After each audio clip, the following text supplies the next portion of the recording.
In the last 50 years, the way we experience books has gone through major changes. Digitalisation of books goes back to the 60s, but the changes became more fundamental in the 21st century. The best way to show those changes is looking inside the world of the most popular book of our generation, the Harry Potter series. The basic change is of course the opportunity to read books on a screen instead of turning pages, but let's not focus on that, let's focus on the whole experience. So, what can a reader, or in today's case the user, do after he read the books, whether on paper or an electronic device? George is a keen Harry Potter fan going online to broaden his experience of this magical world.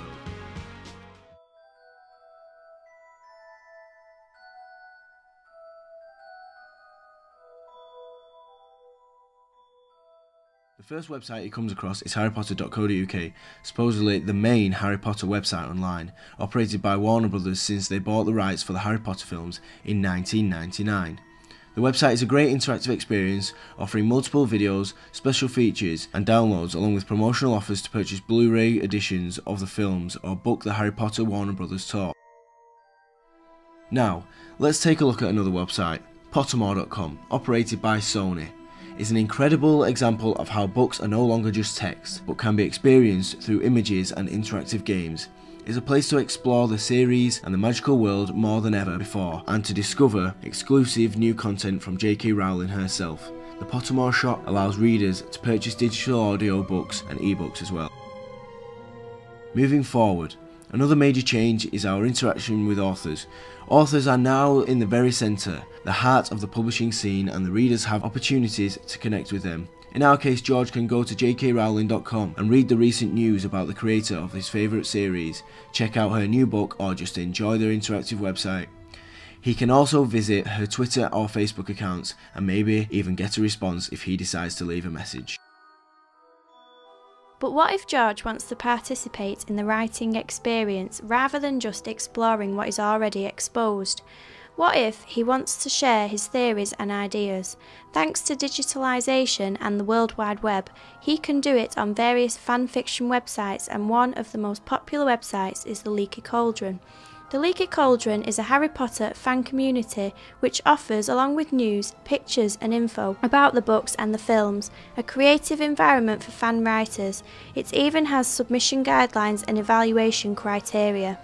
Another good example of a fan writing environment is harrypotterfanfiction.com, a very short and catchy name if you ask me, but it does the work with over 75,000 stories and the eye-catching motto, "The story continues." You can also always visit fan blogs. Talking about social networking, let us not forget YouTube. YouTube is full of inspiring and sometimes absurd videos ranging from the Potter Puppet Pals sensation to a collection of all the spells that were used in the films.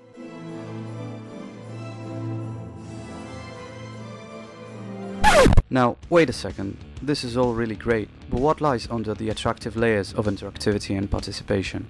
Almost every website has an online shop, many offer payable extra content, and the merchandise industry has never thrived better. From wands, robes, brooms and chocolate frogs, to films, computer games and PlayStation accessories. Remember who operates Pottermore? Because of digitalization, systems have the opportunity to control interactive content and have even more control over us. Outside the bubble of choice and participation may lay a cynical machine exploiting our interests and trying to hypnotize us just to earn more money. In fact, Warner Brothers, the indie anonymous company we mentioned before, was so keen to be the exclusive distributor of Harry Potter content when they bought the rights from Rowling, that they just started to hunt down fan websites.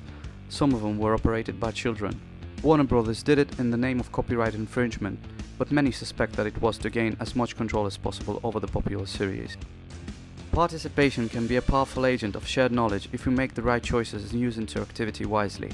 But, and there is a huge but, we must be aware that the power available to the players in the industry nowadays, thanks to that digitalization, is even greater. It is now a hidden power, and it may knock on our doors in the disguise of interactivity. This might just become a costume, a mask, hiding the cold, cynical face of global digital capitalism.